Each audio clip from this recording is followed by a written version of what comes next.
This episode is brought to you by Shopify.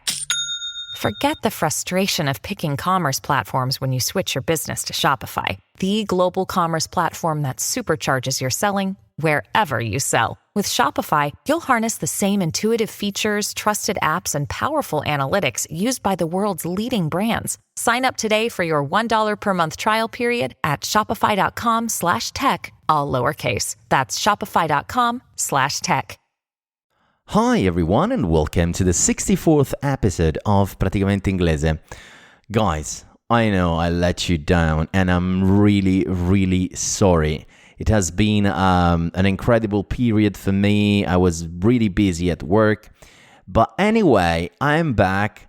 I'm very happy to be here right now and I would like to start again a new season of interviews, of different episodes on how to improve English at work and all those kind of things. So I will get back to normal in a couple of weeks' time. At the end of August, I will start again to post regularly, and I would like to be more consistent. So today I have the honor to interview Mr. Emanuele Frontoni, which is a full professor of computer science at the University of Macerata. He's also the co-director of the VRAI Lab at University Politecnica delle Marche, and he is also a TEDx speaker. So he managed to entertain a big crowd of people talking about computer science. So I was very interested about the Metaverse, the Web3, and all this new terminology and this all new world which is coming. Blockchain. I'm sure you heard about NFTs. You heard about avatars and cryptocurrencies and all those kind of things. So I'm not an expert at all. So I wanted to have someone who was very skilled about those topics. So that's the reason why I asked to Professor Frontoni to help me out to explain, of course, in English. So because this is all about a little bit about the whole world of Metaverse, Web3, and so forth. And so I can't wait to start with the questions that I prepared for this interview. I will be splitting the interview in two parts. So you will have the first half an hour now, and then I will post next week the second half of the interview, as it was a long interview and it's easier for everybody to have this interview in two parts. So what else? I have no words. I even forgot a little bit of English after 4 months that I'm not posting new episodes. I'm very happy to be back, and so bando alle ciance, as I usually say, and let's get started with today's interview. And I would like to say hi to Professor Frontoni. Hi, Emanuele. Hi everybody. How's it going? So the first time in a podcast? It's not the first time, but one of the first where the main purpose is learning English or improving our own English. Okay, yes. It was a pleasure, great pleasure for me to have you here. As I already said, you are a professor, a full professor of computer science. So it's kind of a big thing at the University of Macerata.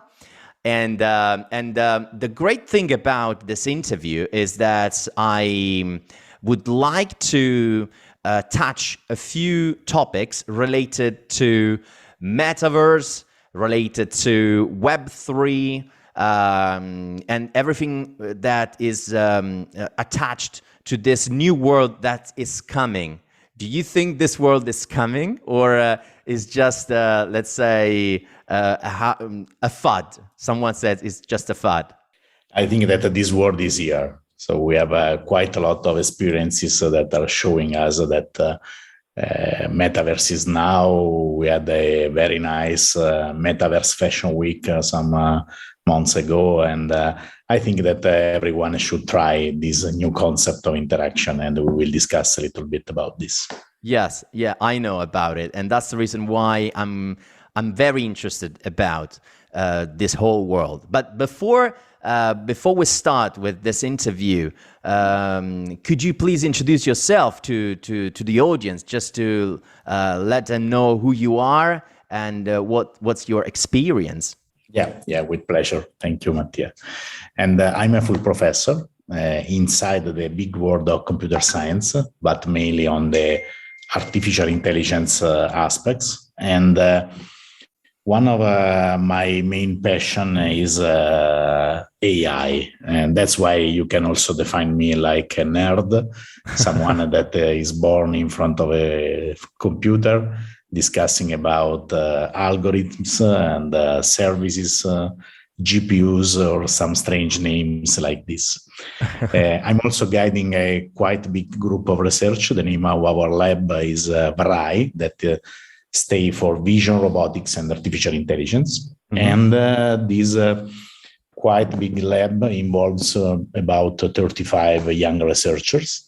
And this is one of the funny things of our work, because every day we are discussing with our students, with our PhD students, about new ideas. Okay. And finally, I'm I have a great passion for TED and TEDx speech. And this is also a nice way to improve our English. It's true. I was with pleasure a TEDx speaker a couple of times. And what about other things? My wife, 3 kids. So I am a quite complex life at home. That's why so you're a family guy. You're a family guy as well. Family guy, working a lot to avoid to stay with the 3 kids and the family around me. I know. And about passions, I'm a soccer referee. So wow. I was for 20 years. And I'm still now, even if I'm a little bit old, I'm still guiding some soccer match in the complex role of the soccer referee.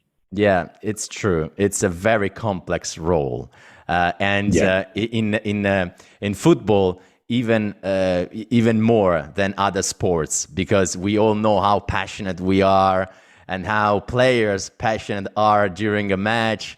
And the stamina is very high, so I can definitely understand. You need to be calm. You need to be very responsible. It's a great skill, I think, as well, to be that you can provide. You can learn a lot. I think that in my life, I used this kind of skills several times. You learn how to interact with people. Mm-hmm. You learn how to take a decision very, very fast, and you learn how to don't waste a lot of time with people who will never understand your recommendations. That's why you have a yellow and red card. Okay, yeah, great. That's a fantastic introduction, but we are here because of this new world. I mean, you mentioned that you are into AI, which is artificial intelligence, but at the same time, there is this new world coming. We every day read an article related to the Metaverse. What is the Metaverse from your perspective? Yeah, again, thanks for this interesting question, because today we have a lot of confusion on this, I think. And we look around and we think that usually Metaverse is something very strong related to virtual reality. So we need some virtual reality tool on our eye to look to Metaverse. This is not true at all. So Metaverse is there, even if we are using a mobile phone or a normal computer like our laptop when we are at home, or we will use a lot of metaverses using our smart TV. So Metaverse is coming from an ancient concept of having a virtual life with a lot of interactions. Okay. And this concept of interaction is the basic concept. So when we talk about Metaverse, we are talking about a new way of using web contents of using images, videos, or organizing events, of interacting with people, that is no more only on a screen, in the sense that is no more only passing you with your mouse on some website, or writing text, or reading some text, or clicking like, or putting your emoticons around. So the way of interacting of the present and of the future that we like more is a way of interacting that is much more like visiting a virtual world, meeting you, Mattia, and your avatar, discussing with you, trying to stay in a nice event together with the other 1,000 people. And is more like a gamification of the experience that we have when we interact with other people. And this is the basic concept. To do everything like this, because you can tell me, okay, we had a lot of nice video games. We had in the past a lot of other nice tools to interact in a virtual environment. But today there is a very strong difference, that there is a strong and affordable business model around the metaverse. And this business model is totally based on another name that now is very common, that is NFT, non-fungible tokens. Correct. Why this is a strong business model, and is also a strong new concept? Because for the first time ever, we can say that a digital content can be unique. So I can produce a pair of shoes for you, Mattia, for your avatar, and I can say that this is a unique pair of shoes. You are the only one having it, and no one will copy your pair of shoes, of your avatar pair of shoes, without your agreement. And so let me get this point, because of course for me it's difficult as well to understand. I mean, I read a few things about it, so I'm trying to understand. But so you say that there's a metaverse, there will be a metaverse step by step. There's already there, but it's not popular right now. It's just for a few thousand of people, maybe. I don't know. I would say is not for the mass. Let's put it this way. Yet, then my question is: okay, I understand the metaverse. I can meet with you. I don't know on the surface of the moon right now with our avatar that we have chosen. Maybe I could be a nice lion avatar with fantastic sneakers on it that I bought as an NFT, as a unique NFT and things like that. I definitely understand. But right now, how many metaverse we have? So, for example, do you remember Facebook last year said, okay, we're going to change our name. We're not, don't call us anymore Facebook. Our company is now called Meta, because this is going to be the future. He said, okay, we're going to create this world and everything. Fine. But at the minute, how many of those words are there? So if I want to get the experience of the metaverse right now, where should I go? Now you can go on different places. That's why we also speak about metaverses more than a single metaverse. Mm-hmm. So today, if we want to meet together and to stay in a nice event organized in Italy, mm-hmm. But that is virtually on a very strange place somewhere on the web sphere, we can go on the Central End.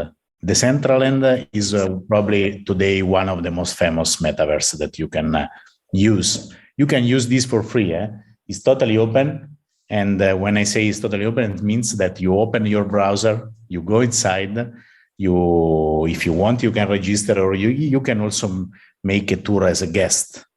And when you start your tour, you will decide, first of all, who you are, your avatar, how your skin, your shoes, everything that you want to dress. And to buy something, you will need a special money that is a crypto value, a crypto money that is called the mana. Mana is the name of the money that we use on the Central End.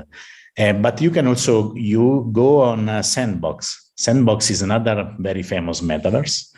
When we say famous, means that today they have some millions of users. Wow. Okay, not hundreds of millions. I agree with you, but just to give you an idea, Decentraland was 3 months ago the host of the Metaverse Fashion Week with 1 million of contemporary users during the day for 1 week. Wow. So quite a lot of people. And finally, there is another one that is Stageverse. It's very famous because it's the one that is that you can use it with your Oculus. Oculus is the virtual reality tool that you can use for visualization. All the other metaverses are all normal website. Normal application. So you don't need VR, you don't need VR, augmented reality and things like that. Okay. Nothing special. And that's why we talk also about Web3, because this is an evolution of the way that we use to make interaction on the web. So it's a normal web page, but you are not browsing in the web page from the top to the bottom. You are not browsing Instagram from the top to the bottom, but you are browsing like in the real world. And that's one of the main novelty. But when we go inside these different metaverses, we also are in the same solution. We are visiting different websites, if you want.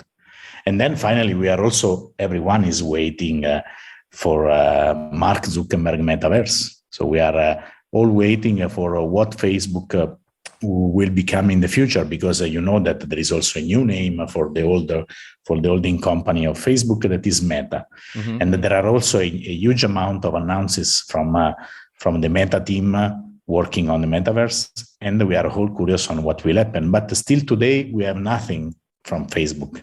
Okay. While we have a lot of other experiences that are going on, and every day we have some new metaverse coming out. Some of them are specialized. So we will have something like LinkedIn that is specialized for interaction between professional people, while we will have something like Instagram, probably that will be totally specialized for fashion, for food, for other nice still life contents. So it's not going to be like a one huge metaverse. There's different metaverses right now. So you said the Decentraland, Sandbox. You said at some point Meta will arrive with Facebook, and maybe someone else will create the metaverse of art. The one will create the metaverse of food. And we have to get into those metaverse. At each of them, if you want to, you said you could buy something into the metaverse with a cryptocurrency, let's put it this way. You said, for example, in the Decentraland, you use mana. If I get into another metaverse, I will use another cryptocurrency, sorry. So I should buy those cryptocurrencies. I need to convert my euro, let's say, in those cryptocurrency. And then with this cryptocurrency, I can buy things into that particular metaverse. Is that correct? Yeah, perfectly correct. Okay. And what you will buy is an NFT. Is a small certificate, digital certificate that is saying, okay, this digital contents is owned by Mattia. Okay, and why you need some money for this? Mm-hmm. Because you are moving this digital content from me to you, and that's why I'm asking you some money. I can also sell this for free. It's totally open for that. But usually, I don't know, big brands are selling their very nice bags on the metaverse for a lot of money. Okay. And why you need to make this conversion? Because again, a cryptocurrency is something that is inside what we call a smart contract. Okay. So when me and you are digitally signing this contract, and you are giving to me your bag virtually, mm-hmm. I give you back some cryptocurrency. And to do everything, I need a wallet. That is a really like the normal wallet that we have in our pockets, and where you have all those different, because maybe you are going in different metaverses, so you need different cryptocurrencies, and you need the wallet to hold all those different cryptocurrencies that you need. It's like when you come back to London, you come back with some euros, with some pounds, and then you decide to pay till to the border with euro, then you go and reach Stansted and you pay with the pounds and so on. And everything that the most famous wallet is named the MetaMask. Okay. And a wallet is an application, nothing more. It's like the credit card application that now you have in your phone.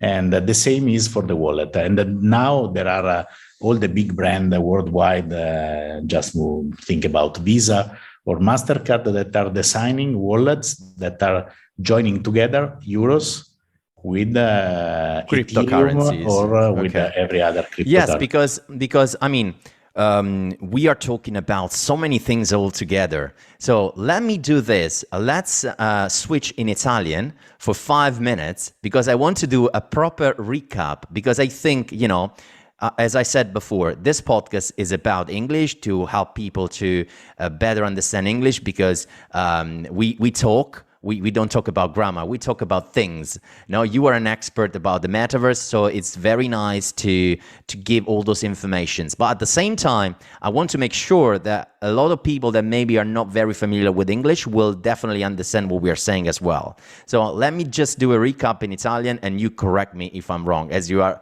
a proper professor. Allora, siamo partiti dal metaverso. Tu dici, non ce n'è uno solo, ce ne sono tanti. Per il momento ci sono Decentraland, Sandbox, arriverà Facebook, ce ne saranno tanti altri, saranno anche, diciamo, settorializzati questi metaversi. Entro nel metaverso perché voglio una realtà che è simile a quella reale, ma in un mondo digitale. Non si chiama più Web 2, ma Web3, perché non è più un sito dove io scrollo, entro Instagram, vedo le immagini, eccetera, ma io ci sono proprio dentro a questo mondo. Poi, ovvio, è più semplice vivere l'esperienza se ho anche dei visori, degli Oculus che mi danno quella sensibilità di poter stare realmente in un ambiente estraneo. Ogni tanto io vedo questi video molto divertenti delle persone che giocano con questi VR in testa e magari si accartocciano su loro stessi perché stanno combattendo, stanno facendo dentro uno studio, dentro, diciamo, una sala pranzo, no? E quindi mi rendo conto che potrebbe essere anche una realtà aumentata in cui io entro, in questo caso noi stiamo facendo una call, io vedo la tua immagine, potremmo fare una call nello stesso modo, dove io penso che tu sia lì seduto davanti a me, ma neanche tu. Quello che tu hai scelto è essere il tuo avatar in quel particolare metaverso, ok? È corretto fino a qui questa piccola... Tutto corretto, aggiungo solo che quel Web3 è l'insieme dei metaversi, così come il Web 2 è stato l'insieme dei YouTube, dei social, di tutto il web di cui abbiamo vissuto negli ultimi decenni. Ok. Invece l'altra cosa che tu dicevi, che hai iniziato a introdurre, è la parte degli NFT, no? Il fatto di poter acquistare questi avatar o questi gadget all'interno del tuo metaverso tramite un NFT, ovvero che diciamo è un qualcosa che io acquisto e la blockchain, se non ho capito male, correggimi se sbaglio, certifica che quell'asset digitale è mio, l'ho preso io, che poi non è Mattia, è il wallet di Mattia, che non c'è scritto da nessuna parte che è quel wallet di Mattia, giusto? Cioè che il wallet A ha mandato una cosa al wallet B. Si chiama cripto questo mondo, mi sembra di capire, perché c'è una forte privacy, cioè nel senso, io posso avere il mio wallet, comprare e acquistare cose, ma nessuno sa, cioè tutti vedono che quel wallet sta comprando ed acquistando cose, NFT, cryptocurrencies, eccetera, eccetera, ma nessuno sa a chi appartiene quel wallet, giusto? Esatto, esattamente. E poi l'altra cosa che tu dicevi, che hai introdotto, è questa cosa appunto del wallet, che come diciamo fra un po' avremo sia la nostra applicazione della banca, ma sia anche il nostro wallet digitale, dove potremo avere tutte queste criptovalute, criptomonete o NFT che abbiamo acquistato. E quindi, diciamo, come dire, è un mondo nuovo, particolare, e aggiungi tu qualcosa se io in questo piccolo recap mi sono scordato di menzionare qualcosa che abbiamo detto. Aggiungo solo una puntualizzazione sul fatto che noi oggi abbiamo molta voglia di interazione differente, è il motivo per cui il mondo dei videogame sta avendo moltissimo successo anche tra gli adulti, e questa voglia di interazione la liberiamo un po' dentro queste nuove forme in cui ci siamo un po' stancati di scorrere contenuti dall'alto verso il basso alla Instagram, alla Facebook, alla TikTok, ma vogliamo cercare nuove forme di interazione. E anche il concetto di uscire, vestirsi e avere una propria personalità non è più accettato che sia solo nascosto dentro la mia foto del profilo. Okay? Ma il profilo è diventato qualcosa di molto più evoluto e molto più ampio, con dietro un modello economico interessante che garantisce anche le aziende che investono che nessuno copierà quella scarpa. Certo, che non è poco nella storia della digitale. Sì, perché ci va a dare fondamentalmente un'autenticità, una certificazione. L'ultima cosa, questa te la chiedo anche in italiano per chiarezza e poi andiamo avanti con il nostro inglese, è quella della decentralizzazione. Tutti parlano di decentralizzazione, no? La decentralizzazione, se non ho capito male, prof, è che io, siccome adesso, per esempio, se io le voglio mandare adesso 10 euro, per esempio, potrei usare PayPal, lei mi dà la sua email PayPal e io le mando 10 euro tramite PayPal. Quindi io do 10 euro a PayPal, PayPal le manda a lei e probabilmente si prende una commissione, no? Esatto. Se io le voglio mandare 10 euro con un bonifico bancario, faccio la stessa cosa.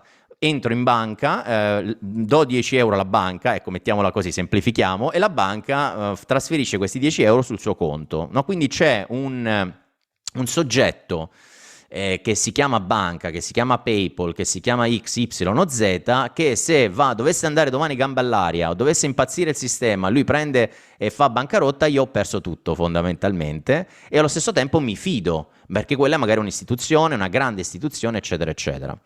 Invece il concetto della decentralizzazione è che io posso mandare i miei 10 euro, in questo caso non in euro, ma in criptovaluta, qualsiasi essa sia, perché ce ne sono migliaia di queste criptovalute, a te, ma senza che nessuno, in nessun modo, tra virgolette, possa far saltare il banco, perché il sistema è talmente interconnesso da diversi, adesso magari dirò qualche stupidaggine, da diversi server, da diversi nodi in giro per tutto il pianeta, e siccome tutte queste transazioni e questi codici vengono tutti messi all'interno di questa blockchain, nessuno può, diciamo in qualche modo, creare come dire, andare non mi viene il termine, però ad hackerare il sistema, insomma. Falsificare quel contenuto o semplicemente detenere tutti i dati degli altri. Esatto, quindi io fondamentalmente la cosa che è rivoluzionaria di questa decentralizzazione è il fatto che io posso da oggi mandare 10 euro in però 10, adesso non lo so, Mana, Ethereum, Bitcoin, quello che sia, a te senza intermediari fondamentalmente. È solo un grande sistema che raccoglie tutte le informazioni di questa transazione avvenuta. Non c'è scritto che era Mattia a mandare a Emanuele quei 10 mana, ecco, mettiamola così, ed è questa la rivoluzione, se non ho capito male, o no? E questa è la rivoluzione che è anche la base dei Decentraland, no? La parola stessa lo dice, uno dei metaversi più famosi si chiama decentralizzato come nome, proprio per sottolineare che è basato su una tecnologia che non risiede su un server di qualcuno, ma di cui noi stessi siamo nodi. E la stessa NFT, le stesse criptovalute giocano su questa miriade di nodi sparpagliati per il mondo di cui noi stessi facciamo parte, e nella quale è distribuita l'informazione. Nessuno può falsificarla, e questo nessuno non può falsificarla è fortemente vero, è matematicamente vero grazie agli algoritmi crittografici, e nessuno soprattutto detiene tutta la conoscenza, perché la banca ha un grande vantaggio strategico, conosce la disponibilità economica di tutti i nostri conti. Okay? Mentre nell'altro caso non ce n'è nessuno. Vi faccio un esempio banale per comprendere bene anche un concetto che tu hai espresso benissimo, che è quello di fiducia, di trust, no? Noi dovevamo mettere d'accordo tutti i vettori, tutti gli autobus delle Marche, e questi non si mettevano d'accordo per fare un biglietto multiplo che vi avesse portato dal sud delle Marche al nord delle Marche cambiando 3 autobus, perché nessuno si fidava dell'altro, nessuno voleva che uno avesse il database con tutti i viaggi di tutti. E l'unica forma con cui siamo riusciti a convincerli è fargli usare un approccio decentralizzato. Così nessuno ha un vantaggio competitivo nell'aggregare i dati degli altri. Ho capito. E questo è molto interessante come nuova forma di, ripeto, anche di modello di business che sorregge tutto questo, perché Second Life ce l'avevamo 20 anni fa. Corretto, sì. Io e te, Mattia, ci abbiamo magari anche giocato. però era centralizzato e non c'era nessun modo di comprarsi un contenuto digitale senza poterlo copiare facilmente in altri luoghi.